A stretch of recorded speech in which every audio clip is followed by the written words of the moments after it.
Welcome to this explainer. Okay, today we're going to unpack one of the absolute most fascinating concepts in political sociology, the Overton window. But we aren't just going to look at the dry theory here. We're going to neutrally explore a pretty provocative political treatise that argues modern European leaders are actively manipulating this window.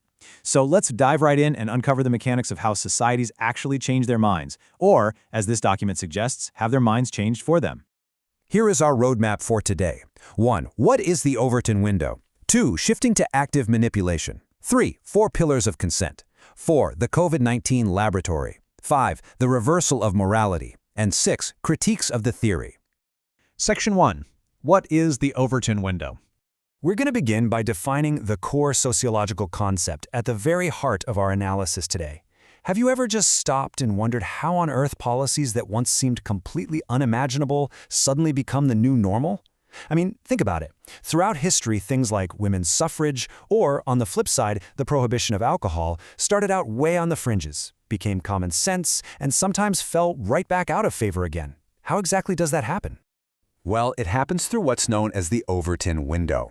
Coined by Joseph Overton back in the 1990s at the Mackinac Center for Public Policy, this concept essentially states that politicians will generally only support policies that are safe enough to not threaten their re-election. If an idea is inside that window, it's safe. If it's outside, championing it is basically considered political suicide. Political commentator Joshua Trevino beautifully outlines 6 degrees of public acceptance to show how this actually works in practice. An idea travels a very distinct path. It starts as absolute fringe or unthinkable, moves to radical, becomes acceptable, then sensible, then popular, and finally the whole shebang is codified into official policy. This concept brilliantly illustrates a spectrum. Policies that fall within the accepted window are perfectly safe for lawmakers to talk about. But proposing anything in the fringes, above or below that window, is a massive, massive risk. Now, historically, this model assumes the window moves organically, just based on the slow, natural evolution of societal values over time. Section 2. Shifting to active manipulation. Now here's where we see a really stark contrast. Joseph Lehman, who popularized the concept, insisted that lawmakers are just detectives. They figure out where the window is and they follow it. But the political treatise we're analyzing today makes a very different, highly assertive claim. It argues that modern European leaders absolutely no longer submit to the window. Instead, they use it as a prescriptive weapon, actively manipulating its borders to stretch the very boundaries of democratic rule of law. Section 3. 4 pillars of consent. According to the treatise, governments don't just shift reality by accident. They utilize 4 specific, calculated mechanisms to harden their political lines. The analysis outlines these 4 strategic pillars of consent engineering.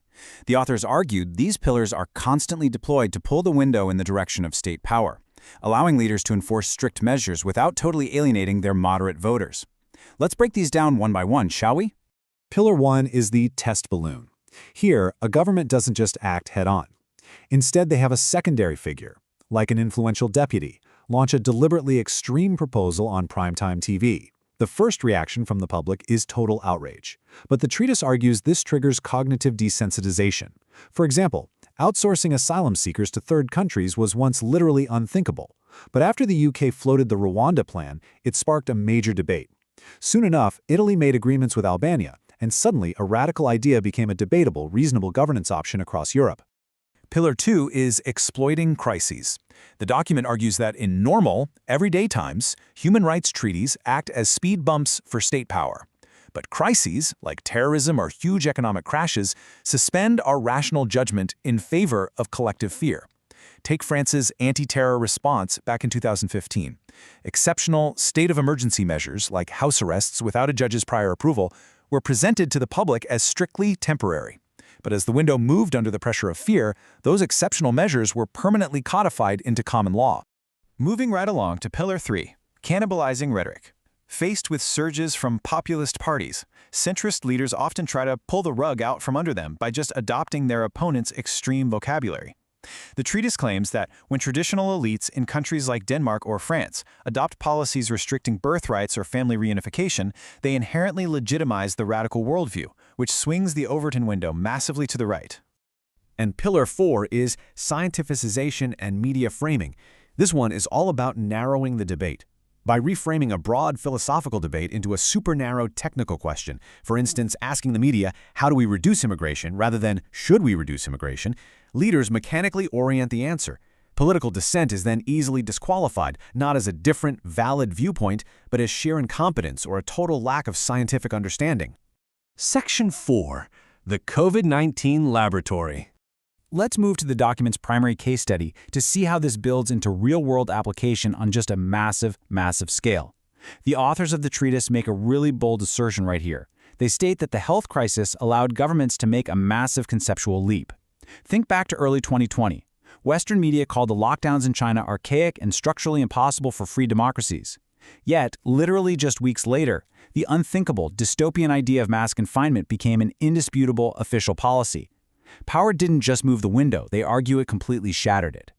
This timeline traces what the authors call the progressive semantic shift regarding vaccine mandates. It's a perfect, step-by-step example of the Overton gradation in action. At the end of 2020, leaders made solemn commitments against mandates, keeping coercion firmly in the unthinkable category. By summer 2021, a health pass was introduced as a transitional tool for liberation, making it reasonable. And by the end of 2021, the negative test option was removed entirely, enforcing strict vaccination requirements. It was, according to the text, a step-by-step engineering of consent to avoid social revolt. Section 5. The reversal of morality. The ultimate result of this shift, the text suggests, is a fundamental change in our underlying social contract. So, the really crucial point of the treatise's conclusion is that by constantly instrumentalizing the Overton window through crises and technological shifts, European democracies have permanently restricted freedoms that were once considered absolutely foundational. They argue that freedom is no longer a given right, but a behavioral reward that's meticulously managed by technical and security systems. Section 6. Critiques of the theory. Now, we've heard the treatise's argument, but to maintain our impartial lens here, we have to look at the other side. Is the window actually being manipulated by elites, or are we just totally misunderstanding the current political climate?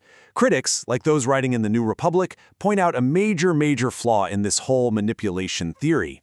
They argue that blaming shock tactics or elite engineering completely ignores the deeply rooted, long-simmering economic and cultural populism that is actually driving voters. Maybe politicians aren't dragging the public along. Maybe the public's values are just organically fracturing and shifting in real time. The counterargument suggests that as society fractures into highly polarized extremes, the very idea of a unified Overton window might just be a comforting illusion. We like the theory because it implies there's still a moderate consensus out there somewhere. But if we now have one window for the left and a completely separate window for the right, well, the center we're so nostalgic for might simply no longer exist at all. So we're going to leave you with this to chew on. As you observe the news tomorrow, watch the debates, and see new policies being rolled out, ask yourself, are lawmakers simply detecting and following your changing values, or are they actively, strategically shifting the very boundaries of your reality? Thanks for joining us on this explainer, and we'll see you next time.